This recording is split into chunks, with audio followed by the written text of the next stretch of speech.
రైటే, నీ దాని తర్వాత వచ్చింది నాది. కనుక ఇప్పుడు అది వదిలేసే దీన్ని పట్టుకో. మరి అది వదిలేసే దీన్ని పట్టుకో అంటే దీంట్లో ఏముందో కొత్తది ఆలోచించుకోవాలి వాళ్ళు.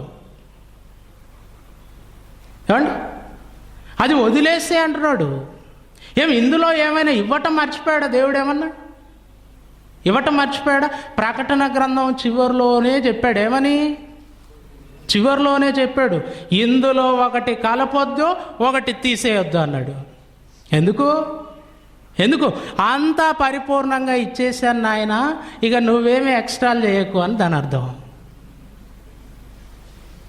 ఇప్పుడు ఆల్రెడీ వచ్చింది, దాన్ని పఠించి నువ్వు సత్యాన్ని గ్రహించి పరమందున్న తండ్రి యొద్దకు క్రీస్తు ద్వారా వెళ్ళటానికి ప్రయత్నించకుండా మరొకటి నీకు నువ్వు ఆలోచించుకుంటే ఎలా?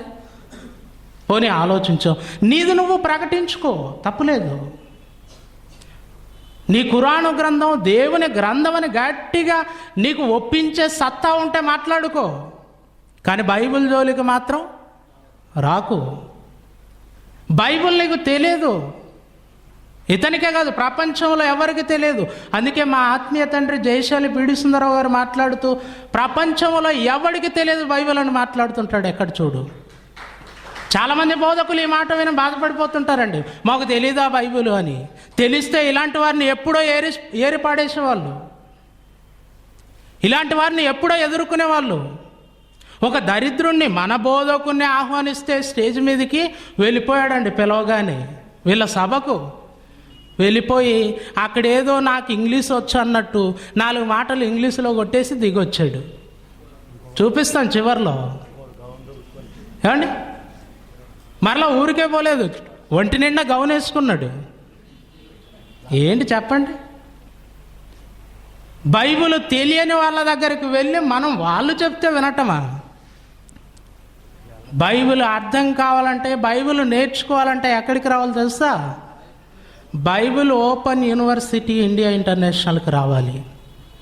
ఎందుకంటే అక్కడ ఏమంటే డిప్లొమా ఫస్ట్ ఇయర్లోనే ఫస్ట్ పాఠం ఏముందో తెలుసా? ఫస్ట్ పాఠం బైబిల్ అనగానేమి దానిని ఎలా చదివితే అర్థమవుతుంది. యూనివర్సిటీలో ఫస్ట్ ఇయర్లోనే ఫస్ట్ పాఠంగా దాన్ని పెట్టారండి. అంటే ఇప్పుడు షఫీ కానీ ప్రపంచంలో ఎవడైనా కానీ బైబిల్ నేర్చుకోవాలనుకుంటే ఖచ్చితంగా విశాఖపట్నం అడ్రస్ అండి. విశాఖపట్నం జనవరి నెల ఏమండి జాతీయ లేఖనాల పరిశోధన ఉంటుంది, అక్కడికి రావాలి. 10 రోజులు అక్కడ నేర్పిస్తారు. ఆ 10 రోజులకే నీకు ప్రపంచం తెలిసిపోయినంత అవుతుంది తెలుసా?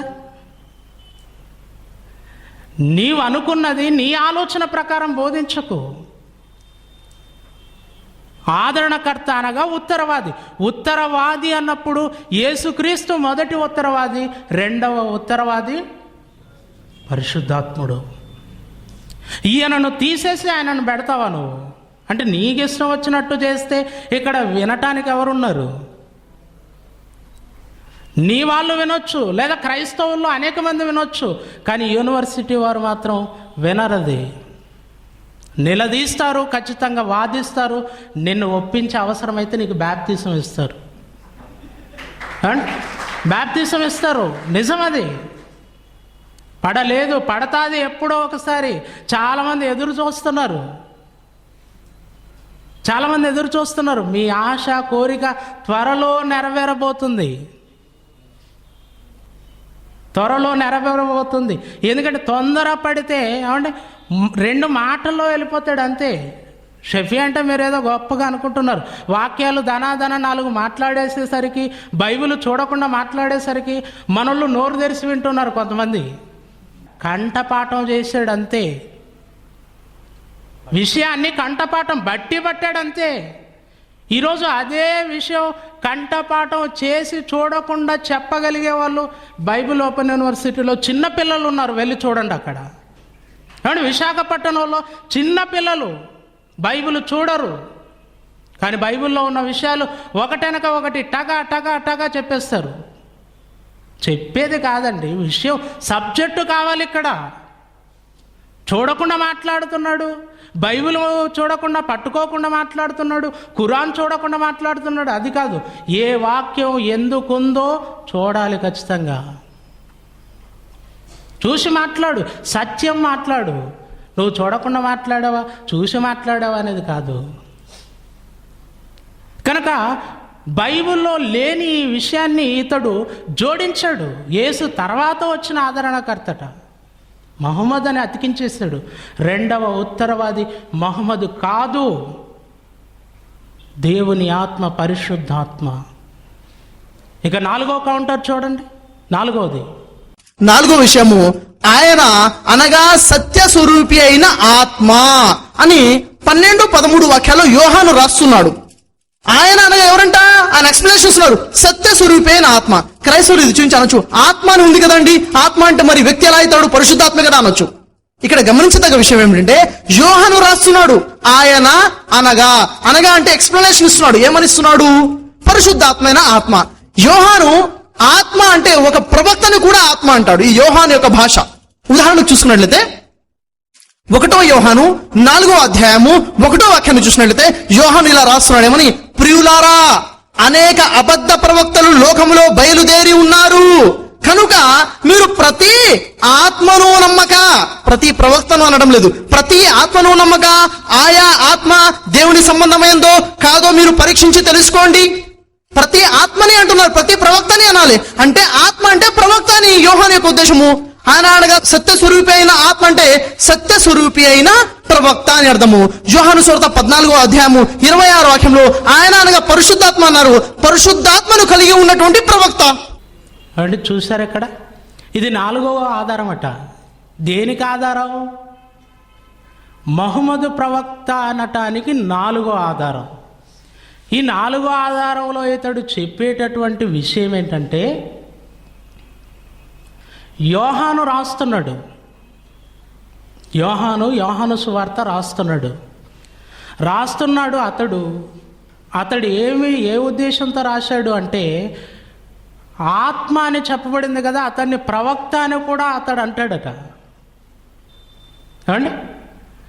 ప్రవక్త అని కూడా అతడు అంటాడు. ఈరోజు మనం ఏమంటామంటే, నిజంగా ఆత్మ అని ఉంది కదా అని చెప్పేసి ఏం చేస్తాం మనం? ఆత్మ అంటే మరి ప్రవక్త అయినటువంటి మహమ్మద్ గారు ఆత్మ కాదు, మనిషి కదా అని ఇలా వాదిస్తాం. దీనికి ఇతడు చేసినటువంటిది ఏంటంటే, యోహాను గారు ఈ విషయాన్ని రాస్తున్నాడు, అతడు ప్రవక్తను కూడా ఆత్మ అంటాడు. కనుక దానికి ఏం చూపించాడు వాక్యం? యోహాను పత్రికలో యోహాను గారి మాటే చూపించాడండి. ఏమంటే దరిదాపుగా 4-5 సంవత్సరాల క్రితం ముస్లిం వాళ్ళకు ఉత్తరం రాస్తాను నేను దీని మీదే.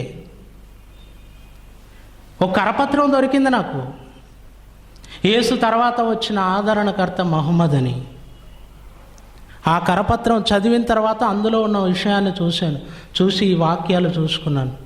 అప్పుడు ఉత్తరం రాస్తాను వారికి. ఇక్కడ యేసు తర్వాత వచ్చే ఆదరణకర్త సత్యస్వరూపియగు ఆత్మ అని ఉంది కదా, సత్యస్వరూపియగు ఆత్మ అని ఉంది కదా. కనుక మహమ్మదు వ్యక్తి కదా, ఆత్మ ఎలా అవుతాడు అని రాశాను. ఆ రోజు కొన్ని రోజులకు నాకు రిటర్న్ ఉత్తరం వచ్చింది. అందులో కూడా ఇదే వాక్యమే, యోహాను పత్రికలోని మాటే ఉంది. యోహాను గారట ప్రవక్తను కూడా ఆత్మ అంటాడు, యోహాను గారి ఉద్దేశం అది అని ఇలాగే ఉత్తరం రాస్తాడండి. రాసి క్రింద అన్నాడు, ప్రతిదానికి ఉత్తరం సమాధానం కాదు, నువ్వు వచ్చేసే అన్నాడు చివరిలో కింద. ఎందుకంటే వస్తే ఏం చేస్తారు? పోతారు, కూర్చుంటారు, వాదిస్తారు.